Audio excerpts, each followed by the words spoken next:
some places remember the pain that happened inside them. St. Mercy Hospital closed 20 years ago, but the night we walked through its doors, we learned that closing a building doesn't always mean the people inside have left. Drop a comment below and tell me where you're listening from right now. Are you alone, or is someone awake with you tonight? My name is Claire. I'm not a paranormal investigator. Not really. I'm a historian. I study old buildings, forgotten places, the stories that get buried when a town moves on. For 3 years, I'd been researching St. Mercy Hospital in Riverton, a small mountain town 2 hours north of where I live. The hospital opened in 1947 and closed in 2004. Budget cuts, mismanagement, the usual reasons. But the building stayed empty. No one bought it. No one tore it down. It just sat there on the hill above town, windows dark, parking lot cracked and weedy. People talked about it, of course. They always do. Rumors about strange lights in the upper floors, a security guard who quit after one shift, a group of teenagers who broke in on a dare and came running out 20 minutes later, pale and shaking. I didn't believe in ghosts. I believed in stories, and stories I could investigate. That's why I said yes when Marcus called. Marcus Holt ran a YouTube channel called Evidence or Explanation. He investigated paranormal claims with a skeptic's eye. Thermal cameras, EMF readers, audio recorders. He looked for rational answers first. Drafts, electrical interference, old pipes. I respected that. I want you on the team, he said over the phone. You know the building's history. You know what happened there. That context matters. What are you hoping to find? I asked. The truth, he said. Whatever that turns out to be. So on a Saturday in late October, I drove up to Riverton with a backpack full of old hospital records, patient transfer logs, and newspaper clippings. The sun was setting when I arrived. Marcus met me in the parking lot of a diner on Main Street. He was tall, mid-30s, with wire-rimmed glasses and a calm, steady voice. The kind of person you'd trust in a crisis. With him were 2 others. Zoe was the tech specialist. Early 20s, dark hair pulled back in a ponytail, hoodie covered in band patches. She handled the cameras and recording equipment. She barely looked up from her laptop when we shook hands. And then there was David. David was older, 50s maybe. He had kind eyes and a soft smile, but there was something weary about him, something heavy. David's a sensitive, Marcus explained. He picks up on things the equipment can't measure. David gave a small, apologetic shrug. I just feel the temperature in a room before it changes. Nothing fancy. I nodded. I didn't believe in psychics, but I didn't disbelieve in people who felt things deeply. Intuition has its own kind of truth. We ate dinner together. Marcus went over the plan. We go in at 9, he said. We'll start on the ground floor and work our way up. 4 floors total. We document everything. We stay together. No one wanders off. Has anyone been inside recently? I asked. Marcus glanced at Zoe. She pulled up a folder on her laptop and turned the screen toward me. Local police did a welfare check 6 months ago, she said. Someone reported hearing screaming. They searched the building, found nothing. No evidence of squatters, no animals. Doors were still chained. But they heard screaming, I said. Apparently. Zoe's face was unreadable. David folded his hands on the table. I've been near the building before, he said quietly. Just the outside. I didn't go in. But I felt it from the street. Felt what? I asked. He looked at me for a long moment. Waiting, he said. We arrived at the hospital at 9:15. The building sat at the top of a winding road, surrounded by overgrown trees and a chain-link fence. The main entrance had been boarded up, but Marcus had received permission from the town council to enter for his investigation. The side door near the loading dock was our way in. Marcus cut the padlock with bolt cutters. The chain rattled as it fell away. The door groaned open. The smell hit me first. mildew, rot, old paint and damp concrete. But underneath that, something faintly chemical, antiseptic maybe, like the building still remembered what it used to be. Marcus clicked on his flashlight. Zoe followed with a handheld camera. David stepped in last, hands in his jacket pockets, face calm. I took a breath and crossed the threshold. The hallway stretched ahead, long and dim. Our flashlights carved narrow beams through the dark, peeling linoleum, water-stained walls, old gurneys pushed against the corners, wheels rusted, sheets long gone. Every step echoed. Zoe set up a stationary camera near the entrance, pointing down the hall. "Baseline shot," she murmured. "We'll check it on the way out." Marcus moved ahead slowly, sweeping his light across doorways. Most of the rooms were empty. A few had broken chairs, filing cabinets tipped over, papers scattered and faded. One room still had a bed frame. I stepped inside. The air felt colder here. Not much, just a degree or two. On the wall above the bed, someone had taped a child's drawing, faded crayon, a house, a sun, a stick figure family holding hands. It was still there after 20 years. "Claire?" Marcus called softly from the hallway. "You okay?" "Yeah," I said. I took a photo of the drawing with my phone and stepped back out. David stood in the center of the hall, head tilted, listening. "What is it?" Marcus asked. "Do you hear that?" David whispered. We all stopped, listened. At first, nothing. Just the faint hum of wind outside, the creak of old wood settling. And then I heard it, a soft sound, distant, rhythmic. Tap, tap, tap. Like footsteps on tile, coming from somewhere above us. Zoe's camera light swung toward the ceiling. "Second floor?" Marcus checked his EMF reader. The needle was steady. "Normal." "Could be pipes," he said, but his voice was quieter now. The tapping stopped. We stood in the hallway, 4 strangers in a dead building, waiting for the sound to return. It didn't. "Let's keep moving," Marcus said. We walked deeper into the hospital, past the nurse's station, past the pharmacy with its shattered glass, past the waiting room with chairs still bolted to the floor in neat, silent rows. And then we reached the stairwell. The door was propped open. A chunk of concrete held it in place. Beyond it, darkness rose up like a throat. David stopped at the threshold. He didn't say anything, but I saw his jaw tighten. "We're going up," Marcus said. It wasn't a question. Zoe shouldered her equipment bag. "Let's do it." I looked at David. He met my eyes. For just a second, I saw something there. A warning, maybe, or a question. Then he nodded and stepped through the door. We followed. The stairwell smelled worse. Stale air, something faintly sweet and wrong.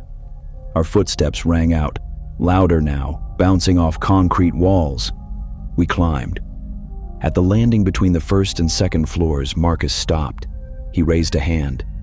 "Listen," he whispered.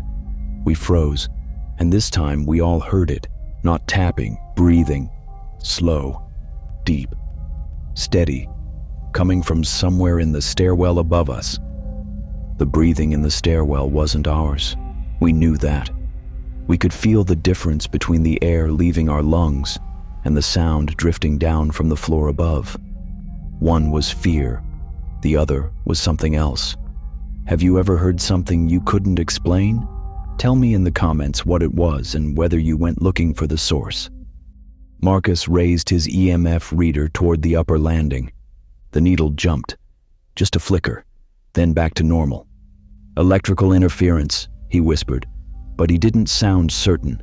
The breathing continued, slow and rhythmic, in and out, like someone deep in sleep.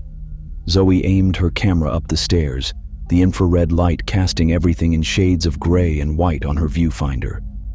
"I'm not seeing anything," she said softly. David stood very still beside me. His hand gripped the stair rail. His knuckles were pale. "David?" I asked. He didn't look at me. His eyes stayed fixed on the darkness above. "It knows we're here," he said. A chill ran down my spine, not from cold, from the certainty in his voice. Marcus took a slow breath. "We proceed with caution," he said. "Stay close. If anything feels wrong, we leave." "Agreed." We all nodded. He started up the stairs. Zoe followed, then me. David came last, his footsteps careful and quiet. The breathing stopped. Just like that. One moment it filled the stairwell. The next, silence. We reached the second-floor landing. The door here was closed. A faded sign read, "Surgical Ward." Marcus tested the handle. It turned. The door opened with a long, low creak. The second floor was different. The air felt thicker here, heavier. My flashlight beam seemed dimmer, like the darkness was pushing back. The hallway stretched in both directions, longer than it should have been. Doors lined both sides, most of them closed. A few hung open, revealing shadows inside. The floor was cleaner than downstairs, less debris. No scattered papers or broken furniture. It looked almost maintained. "This doesn't make sense," I said. "The hospital closed 20 years ago. Why does this floor look newer?" Marcus swept his light across the walls. The paint here wasn't peeling. The linoleum wasn't cracked. "Maybe it was renovated before the closure," he suggested. But he didn't sound convinced. Zoe checked her camera. Temperature just dropped 3 degrees. David walked slowly down the hall, hands still in his pockets. He stopped at the first open door and looked inside. "There's something in here," he said. We joined him. The room was small. An examination room, maybe. A metal table sat in the center, stirrups still attached. Cabinets lined one wall. A sink in the corner, faucet dripping. Wait, dripping? I stepped closer. Water pooled in the basin, clear and steady. The faucet dripped once, twice. Each drop echoed in the small space. "The water's still on?" Zoe said. Marcus moved to the sink. He reached out slowly and touched the faucet handle. It was wet. He turned the handle. The water stopped. For a moment, we just stared. "Old buildings can have residual water pressure," Marcus said. "Trapped in the pipes, it happens." But his hand was shaking. We moved down the hall. Each room we passed felt like a held breath. Some were empty, clean floors, bare walls, nothing. Others had objects, small things that didn't belong. A pair of reading glasses on a windowsill, a coffee mug on a counter, no dust inside. A child's shoe under a chair. I photographed each one. My historian brain wanted explanations, timelines, context. But the feeling in my chest wasn't academic. It was primal. We shouldn't be here. Halfway down the hall, we found the nurse's station. It was a wide circular desk with a high counter. Charts still hung on the wall behind it, faded but legible. Patient names, room numbers, medication schedules from 2004. Zoe set up her equipment on the counter. 2 cameras, an audio recorder, a motion sensor. "Base camp," she said. "We'll check the rest of the floor and come back here." Marcus agreed. "We'll split into 2 groups. Claire and I will take the east wing. Zoe and David, you take the west. We meet back here in 20 minutes. David looked at Marcus. "You sure that's a good idea?"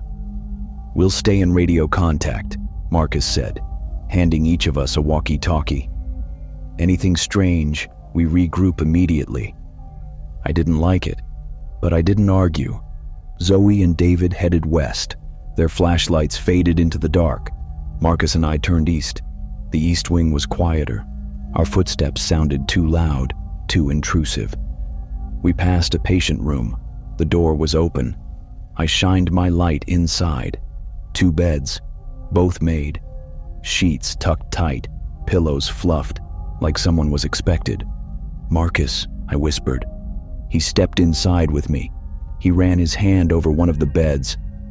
No dust, he said. My heart beat faster. Someone's been here, I said. Or something wants us to think someone has. He said it so calmly, like he was narrating for his channel, but I saw the tension in his shoulders. We kept moving. At the end of the hall, we found a door marked Operating Theater 3. It was propped open. Just a crack. Light spilled out. I froze. Marcus, do you see that? He nodded slowly. There's no power in this building, he said. We stood there. Two rational people staring at light that shouldn't exist. Marcus keyed his walkie-talkie. Zoe, David, you there? Static. He tried again. Zoe, come in. More static. Then a voice, faint, distorted. Marcus, something's... can't... The signal cut out. Marcus looked at me. We need to regroup. Wait, I said. The light. Claire. We came here for evidence. That's evidence. I stepped toward the door. Marcus grabbed my arm. We don't know what's in there. Exactly. I pulled free and pushed the door open. The operating room was lit by a single overhead lamp. Old, surgical, the kind that hangs from an articulated arm. It shouldn't have been on, but it was. Bright and steady. The room was clean, sterile almost. Tile floors, steel tables, instrument trays laid out neatly, tools gleaming. In the center of the room, on the main table, something sat. A clipboard. I walked over. Marcus stayed near the door, EMF reader in hand. The needles spun wildly. I looked down at the clipboard. It was a patient intake form, blank except for one line. Under patient name, written in blue ink, fresh and clear, Claire Dennison. My name. My breath caught. Marcus, I said.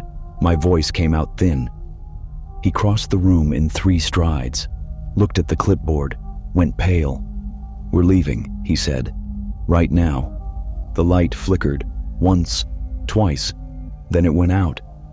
We stood in complete darkness. I fumbled for my flashlight, clicked it on. The operating room was different now. The tools on the trays were rusted. The table was stained. The tiles were cracked and filthy. And the clipboard was gone. Marcus grabbed my hand. Move. We ran. Out of the operating room, down the hall, toward the nurse's station. Our flashlights bounced wild shadows on the walls. Behind us, I heard it. Footsteps. Not ours. Heavier. Slower. Deliberate. Following. We reached the nurse's station. Zoe and David weren't there. Zoe, Marcus shouted into the walkie-talkie. David, where are you? The radio crackled. Then Zoe's voice, breathless and tight. We're on the 3rd floor. We don't know how we got here. The stairs just kept going up. We're coming back down. Stay there. The footsteps behind us stopped. I turned, shined my light down the hall. Nothing. Empty corridor. Silent and still. But I felt it. A presence. Watching. Waiting. Marcus pulled me toward the stairwell door. We regroup, then we leave. We push through the door, into the stairwell, and froze. Standing on the landing 1 floor above us, barely visible in the dim light, was a figure. Tall, still, wearing what looked like a hospital gown. It stood with its back to us, and then slowly it turned its head. When you see something impossible, your brain tries to make it possible. It offers explanations, shadows, tricks of light, exhaustion. But when that impossible thing turns its head and looks at you, all those explanations disappear. If you've ever seen a figure that shouldn't be there, I want to hear about it. Drop your story in the comments. The figure on the landing didn't have a face. Not exactly. Where features should have been, there was only a blur, like someone had smudged a photograph before it dried. But it was looking at us. I knew it was looking at us. Marcus pulled me backward, away from the stairwell door. His hand was tight around my wrist. Don't run, he whispered. Slow, steady. We backed into the hallway. The door began to swing closed on its own. Just before it shut, I saw the figure take a step down the stairs, toward us. The door clicked shut. Marcus pushed a gurney in front of it. His hands shook as he dragged it across the linoleum. That won't hold anything, I said. I know, he replied, but I had to do something. We stood there, breathing hard, staring at the door. It didn't open. The walkie-talkie crackled in Marcus's hand. Marcus, Claire, we're almost there. Zoe's voice sounded clearer now, closer. Marcus lifted the radio. Where are you? Second floor stairwell, east side. We're coming through the door now. No, Marcus shouted. Don't use the stairwell, there's something. A crash from down the hall cut him off. We spun around. The door at the opposite end of the corridor had slammed open. Zoe and David stumbled through, gasping. David slammed it shut behind them and leaned against it. They looked terrified. We ran to them. What happened? I asked. Zoe bent over, hands on her knees, catching her breath. Her camera hung crooked on its strap. We went down the west wing like you said, but the hall just kept going. It was longer than it should have been. And the doors, they were opening, David finished, one after another, as we walked past, like something was pacing us, room by room. Did you see what it was? Marcus asked. David shook his head. We didn't look, we just ran. We found another stairwell, Zoe said. It should have taken us back down to the first floor, but when we came out, we were on the third floor instead. It doesn't make sense. We went down. The numbers on the doors said 3. Marcus and I exchanged glances. We need to leave, I said. Right now, all of us. Agreed, Marcus said. We go back the way we came. Ground floor, loading dock. We don't stop. David nodded, still leaning against the door. Which stairwell? Not the east, Marcus said quickly. There was something in it. The central stairs. The ones we used to come up. We moved together down the hall, a tight cluster, flashlights sweeping left and right. The nurse's station came into view. Zoe's equipment was still there, cameras running, the motion sensor blinking green. And sitting in one of the rolling chairs behind the desk was a woman. We all stopped. She wore a nurse's uniform, white dress, white cap. Her back was to us. She sat perfectly still, hands folded in her lap. Hello? Marcus called out. She didn't move. We approached slowly, carefully. Ma'am? I tried. Are you all right? No response. We reached the desk. Marcus walked around to see her face. He went rigid. What is it? Zoe whispered. Marcus didn't answer. He just stared.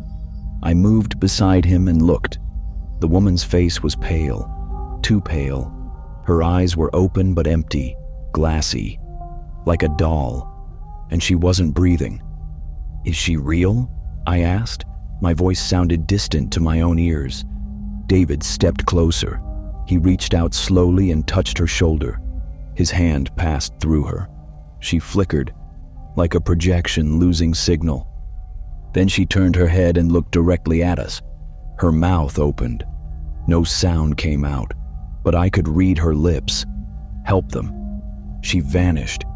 The chair spun slowly, empty. Zoe grabbed her equipment with shaking hands. We're done. We're leaving. Wait, David said. He was staring down the hall, toward the central stairwell. Do you hear that? We listened. Voices, faint, distant, multiple voices, talking over each other. Some calm, some urgent, some crying. They were coming from the third floor. We're on the second floor, I said. I know, David replied. Marcus checked his EMF reader. The needle was pinned to the far right, maxed out. The building is active, he said quietly. More active than any place I've ever been. Then why are we still here? Zoe demanded. Because she said to help them, David said. He looked at Marcus, at me. Whatever's happening here, people are trapped, or their memory is. Something needs us. Or something wants us to think that, Zoe shot back. I thought about the clipboard, my name written in fresh ink. I thought about the nurse, the desperation in her silent plea. David's right, I said. We came here to investigate, to find the truth. We can't leave without understanding what this is. Marcus closed his eyes, took a long breath, opened them again. One more floor, he said. We go to the 3rd floor. We document what we find. Then we leave. Together. No matter what. Agreed? We all nodded. Even Zoe, though her jaw was set tight. We moved toward the central stairwell. The door to the stairs was ice cold. I felt it before I even touched the handle. The air around it shimmered slightly, the way heat does on pavement in summer. But this was cold. Marcus opened the door. The stairwell was dark, darker than before. Our flashlights barely penetrated the black. We started climbing. The voices grew louder, clearer. Pulses dropping. Get the crash cart. We're losing her. Time of death, 22:47. Medical terminology, urgent, overlapping. We reached the 3rd floor landing. The door here had no sign, no label, just a number painted in faded white, 3. Marcus pushed it open. The 3rd floor was chaos, not physically. The hallway was intact, clean, well lit by flickering fluorescents that hummed overhead. But the air was full of movement, shapes, figures walking briskly past, nurses, doctors, orderlies pushing gurneys. They flickered in and out like faulty holograms. None of them looked at us. They moved with purpose, in and out of rooms, carrying charts, checking watches, whispering to each other. We stood in the center of the hall, frozen. A doctor walked straight through David. David gasped and stumbled backward. They can't see us, Marcus said. We're watching an echo, a memory. Of what? I asked. A scream cut through the air. We all flinched. It came from a room halfway down the hall. The door was open, light poured out. More screams, a child's voice, crying, begging. Please, I don't want to, please. I started walking toward it. Claire, wait, Marcus called. But I couldn't stop. My legs moved on their own. I reached the doorway and looked inside. It was a pediatric room, colorful walls, cartoon animals painted near the ceiling. 2 beds, one empty. In the other bed, a boy, maybe 8 years old, pale, thin, tubes and wires connected to machines. A doctor stood beside him, clipboard in hand. 2 nurses held the boy's arms gently but firmly. It's all right, the doctor said in a calm, soothing voice. This will help you sleep, just a small injection. I don't want to sleep, the boy cried. I won't wake up. I know I won't. Of course you will, the doctor said. We'll be right here when you do. He prepared a syringe. The boy struggled weakly. Please, the boy whispered. Tears ran down his face. Please don't. The doctor injected the medication. The boy's eyes went wide, then glassy, then closed. The machines began to beep, slow, slower, then a long, steady tone. The doctor checked his watch. Time of death, 23:12. The nurses released the boy's arms. One of them covered him with a sheet. Quietly, gently. They walked out of the room, through me. I gasped. Cold flooded my body, not from temperature, from grief, from fear, from the echo of a child's terror. I stumbled backward into Marcus. He caught me. Claire, we need to go, now!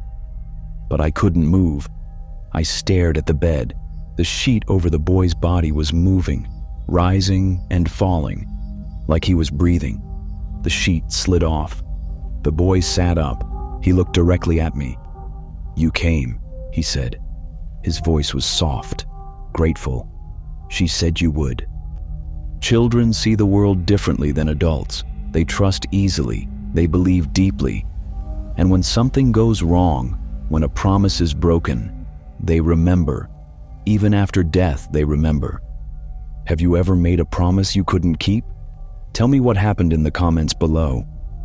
The boy in the bed looked real, solid, present, more real than the flickering doctors and nurses who had walked through us moments before.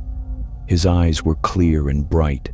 He smiled, but it was a sad smile, the kind that comes from someone who's been waiting a very long time. "Who are you?" I asked. My voice came out steadier than I felt. "My name is Thomas," he said. "Thomas Brennan. I've been here since 2003. Marcus stepped forward carefully. "Thomas, can you tell us what happened to you?" The boy's smile faded. He looked down at his hands. Small hands, pale, fingers thin. "I was sick," he said. "Very sick. They said they were going to make me better. They said I just needed to sleep for a little while. But I didn't wake up." "What do you mean?" I asked gently. He looked up at me. "I'm still asleep. We all are."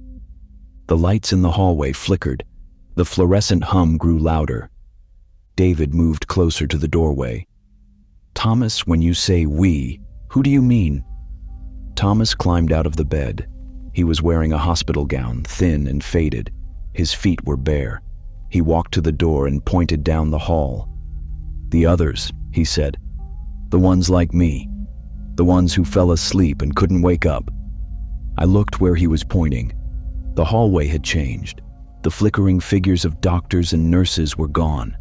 Now there were children, dozens of them, standing in doorways, sitting on the floor, leaning against walls, all of them in hospital gowns, all of them watching us. Zoe made a small sound. Her camera hung loose in her hand. She'd stopped recording. "Oh my God," she whispered. Marcus scanned the hall slowly with his flashlight. Each beam that crossed a child's face revealed the same thing: pale skin, hollow eyes, a stillness that didn't belong to the living. "How many of you are there?" Marcus asked Thomas. 42, Thomas said. "We counted once, a long time ago. Some of us have been here since the hospital opened." "Why haven't you left?" I asked. Thomas looked at me with those sad, knowing eyes. "We can't. Not until someone helps us remember." "Remember what?" "Who we were, before we came here, before we fell asleep." A girl stepped forward from one of the doorways. She looked about 6 years old. Brown hair and 2 braids. A stuffed rabbit clutched against her chest. "They told us we'd go home," she said quietly. "They promised, but they lied." More children began to move closer. Not threatening, just curious, hopeful. David crouched down to the girl's level. "What's your name, sweetheart?" "Emily," she said. "Emily Carver. I've been here since 1959. My heart clenched. 1959, 67 years. Marcus looked at me. I could see the question in his eyes, the same one I was asking myself. What do we do? I knelt beside Thomas. What do you need us to do? How can we help you remember? Thomas reached out and took my hand. His touch was cold but gentle, real. Our things, he said, the things that made us who we were. They took them when we came here. They put them away. We need them back. Where are they? Marcus asked. The 4th floor, Thomas said. In the storage room. They locked it after the hospital closed, but you can open it. The 4th floor, the top floor, the one we hadn't reached yet. Zoe shook her head. No, no way. We've seen enough. This is beyond what we came for. Zoe, David said softly, look at them. She did. She looked at the children lining the hall, at their patient, waiting faces.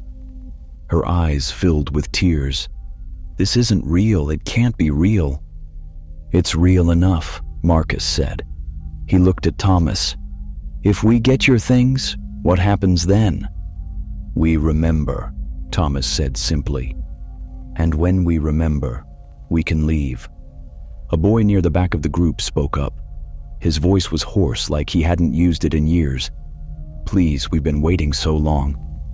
I stood up, looked at Marcus, at David, at Zoe. "We're going to the 4th floor," I said. The children led us to the stairwell. They moved silently. No footsteps, no whispers, just a quiet procession of small figures in white gowns. Thomas stayed close to me. He held my hand the entire way. "Will it hurt?" he asked. "When we remember?" "I don't know," I said honestly, "but I think it will feel like waking up." He seemed to consider that, then nodded. The stairwell door was at the end of the hall. It looked different from the others, heavier, reinforced. A sign above it read, "Restricted, authorized personnel only." Marcus tried the handle. Locked. "Stand back," he said. He braced himself and kicked hard, once, twice. On the 3rd kick, the lock splintered and the door swung open. Beyond it, stairs rose into complete darkness. The children stopped at the threshold. They wouldn't cross it. "We can't go up there," Emily said. "It's where the bad things happened." "What bad things?" I asked. She shook her head. Her grip tightened on her stuffed rabbit. "The doctor. He did things he wasn't supposed to do. Experiments, tests. He said he was helping, but he wasn't. He hurt people." A cold realization settled over me. I'd read about this in my research. Whispers, rumors, nothing confirmed. In the late 1990s, there had been an investigation. A doctor at St. Mercy accused of unethical medical trials. The case was dropped for lack of evidence. The records were sealed. "What was the doctor's name?" I asked. "Dr. Holloway," Thomas said quietly. "He's still up there, waiting." Marcus looked at me. "Claire, you don't have to do this. We can call someone, report this. Let professionals handle it." "Professionals won't see what we're seeing," I said. "And by the time anyone believes us, these children will still be here, waiting." I looked at Thomas, at Emily, at all the small, patient faces watching us. "We finish this," I said. David stepped beside me. "Then we finish it together." Zoe hesitated. Then she lifted her camera and pressed record. "If we're doing this, we document it, all of it." Marcus nodded. "Stay close, no one separates. We get to the storage room, get what we need, and get out." We started up the stairs. The 4th floor smelled different. Stronger antiseptic, sharper, mixed with something chemical and wrong. The door at the top of the stairs was already open. We stepped through. The hallway here was narrower, darker. The walls were bare concrete. No paint, no decoration. This floor was never meant for patients. Doors lined both sides. Each had a small window, wire-reinforced glass, dark beyond. Marcus shined his light on the nearest door. A label read, "Trial Room 7." Zoe looked through the window. "There's a chair in there, straps, medical equipment." We moved down the hall. Each door was the same. Trial rooms, testing rooms, cold, sterile spaces designed for observation. At the end of the hall, a larger door, double wide. A sign read, "Storage, patient belongings." This door was locked too, but the lock was old, rusted. Marcus forced it open easily. The room beyond was large, shelves from floor to ceiling, boxes stacked everywhere, labeled with years, patient numbers, names. This was it. The things that defined those children. The pieces of their lives before the hospital took them. "Help me search," Marcus said. We spread out, each of us taking a section. I found a box labeled Brennan Thomas, 2003. Inside, a stuffed dog, worn and faded, a baseball card, a photograph of a woman and a man smiling. His parents, I assumed. I found Thomas's, I called out. David found Emily's, a small jewelry box, a book of fairy tales, hair ribbons, We gathered boxes, as many as we could carry. Zoe filmed everything, and then we heard it. Footsteps, slow, steady, coming down the hall toward the storage room. A voice followed, male, calm, clinical. "You shouldn't be here." We turned toward the door. A man stood in the doorway, tall, late 50s, white coat, stethoscope around his neck. His face was clear, solid, not flickering like the others. "Dr. Holloway," I said.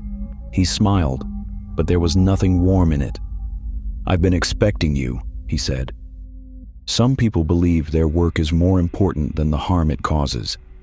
They tell themselves that sacrifice is necessary, that the few must suffer for the many. But the dead don't forget, and they don't forgive. Before we reach the end, tell me, have you ever been to a place that felt like it was holding on to the past? Share your experience in the comments. Dr. Holloway stepped into the storage room. Each footstep echoed with a weight that didn't belong to a ghost. He looked solid, real, more present than any of the other figures we'd seen.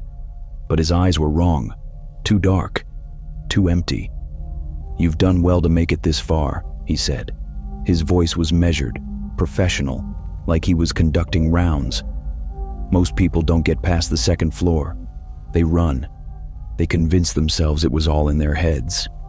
Marcus moved in front of me, protective. "We know what you did here. The experiments, the children." Holloway's smile didn't waver. Experiments. Such an ugly word. I prefer to think of it as progress. Medical advancement requires sacrifice. Those children were already dying. I simply gave their suffering purpose. "They were children," David said. His voice shook with anger. "They trusted you. And I helped them," Holloway replied calmly. "Some of them lived weeks longer than they would have without my interventions. That's more time, more data, more understanding of how the human body responds to treatment." Zoe's camera was still recording. She held it steady despite her trembling hands. "You killed them." "They were already dying," he repeated, as if that made it acceptable, as if that erased what he'd done. I stepped forward. Marcus tried to stop me, but I shook him off.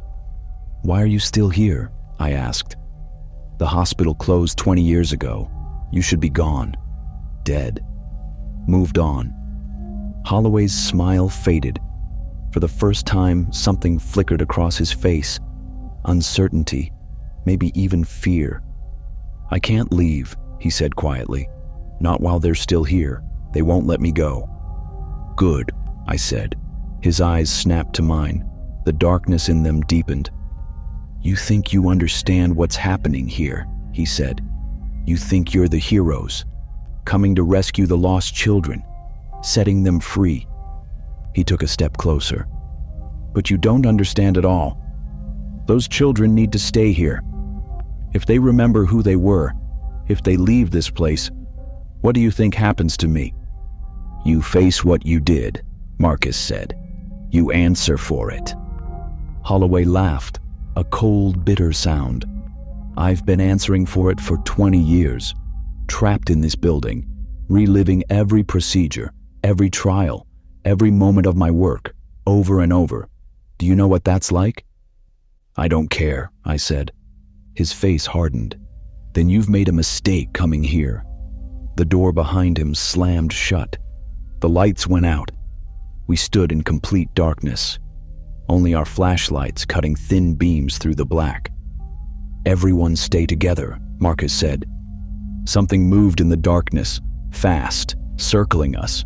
Zoe screamed, her flashlight spun wildly. Something touched me. David grabbed her arm. "Stay calm. It feeds on fear." "How do you know that?" she gasped. "Because I can feel it," he said. "It's angry, desperate. It doesn't want us to take those boxes." I clutched Thomas's box tighter. Too bad. The temperature dropped, fast and sharp. My breath misted in the air. Holloway's voice came from everywhere and nowhere. "You can't help them. They belong to me. Their suffering is mine to keep. They don't belong to anyone, I said, especially not you. A sound filled the room. Whispers, dozens of them, children's voices, overlapping, urgent. Help us. Please, we want to go home. The whispers grew louder, stronger, and then the lights flickered back on. The storage room was different now. The walls were lined with children, the same ones from the third floor, standing silent, watching Holloway. Thomas stood at the front. His small hand was outstretched. You took everything from us, he said.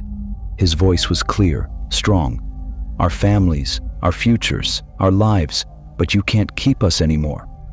Holloway backed against the wall, his face twisted with something between rage and terror. I own this place. You exist here because of me.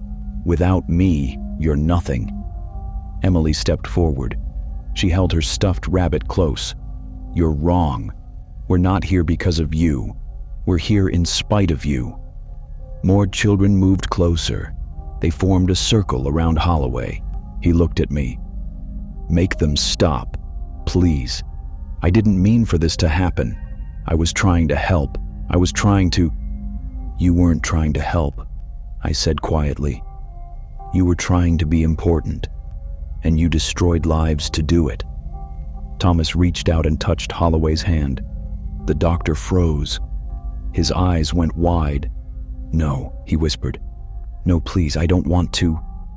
One by one, the other children touched him. Each touch seemed to pull something from him. His form began to flicker, fade. The solid presence that had made him seem so real started to dissolve. I'm sorry, he gasped. I'm sorry, I didn't understand. I didn't... His voice faded, and then he was gone. The children stood in silence for a moment. Then, slowly, they turned to us. Thomas smiled. A real smile this time, full of warmth and relief. Thank you, he said. We carried the boxes down to the third floor. The children were waiting in the hallway, 42 of them, lined up, patient, hopeful. We opened each box, called out names, handed over the belongings that had been taken from them so long ago.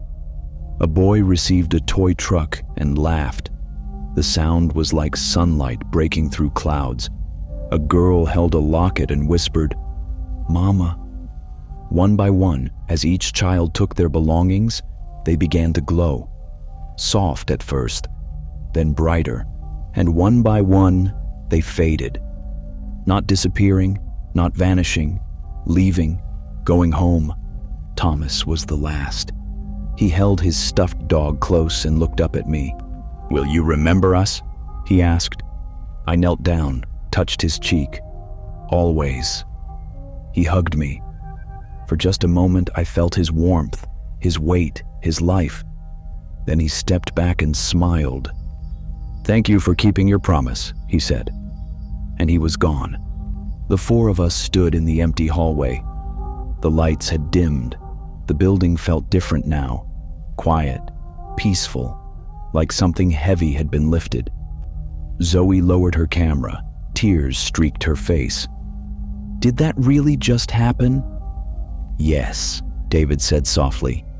It did. Marcus looked at me. Your name was on that clipboard. Why do you think that was? I thought about it. About the nurse who had appeared. About Thomas waiting. About the way the building had guided us, step by step, to where we needed to be. I think the building knew, I said. It knew we'd come. It knew we'd help. Maybe it called to us. Or maybe we were just the right people at the right time. Do you think they're at peace now? Zoe asked. David nodded. I don't feel them anymore. The weight is gone. They've moved on. We walked back to the stairwell, down to the second floor, then the first, past the empty rooms and silent halls. The building felt like just a building now. Old, abandoned, but no longer haunted. We stepped out through the loading dock door, into the night, into the cold, clean air. Above us, the sky was full of stars. Marcus turned back to look at the hospital. We need to report this. The town needs to know what happened here. Those children deserve to be remembered." "They will be," I said. "I'll make sure of it." 3 weeks later, I published my research. A full historical account of St. Mercy Hospital, including the sealed records I'd finally gotten access to. The truth about Dr. Holloway and his unauthorized trials. The names of 42 children who had died under his care between 1947 and 2003. The story went public. News outlets picked it up. Families who had lost children decades ago finally got answers. The town held a memorial service. A plaque was placed at the entrance to the old hospital with all 42 names engraved. Marcus posted his footage, the entire investigation, unedited, uncut. It went viral. People debated it, analyzed it. Some called it fake, others believed. But we knew the truth, and more importantly, those children were finally free. I still think about Thomas sometimes, about his small hand in mine, about his smile when he held his stuffed dog. I wonder where he is now, if he found his parents, if he's finally, truly home. I like to think he is. Some nights, when I'm alone in my apartment, I hear a soft sound, like a child laughing, distant but warm. I choose to believe it's him, letting me know he's okay, that they're all okay, and that the promises we keep, even the ones we make to ghosts, matter. Because in the end, what really happened at St. Mercy Hospital wasn't a haunting. It was a rescue. And sometimes, that's all a place full of pain needs. Someone willing to walk into the darkness and lead the lost ones home. If you're listening to this tonight, alone in the dark, remember something. The world is stranger than we admit, kinder than we expect, and full of stories that need to be told. Thank you for staying with me through all 5 parts of this journey. Thank you for listening. Thank you for believing. Until next time, sleep well. And if you hear something in the night, don't be afraid. It might just be someone trying to find their way home. Thank you for joining me on this investigation. If this story moved you, please consider subscribing to Spooky Radio for more gentle, emotionally safe tales from the other side. Your support helps us keep telling these stories. Sweet dreams.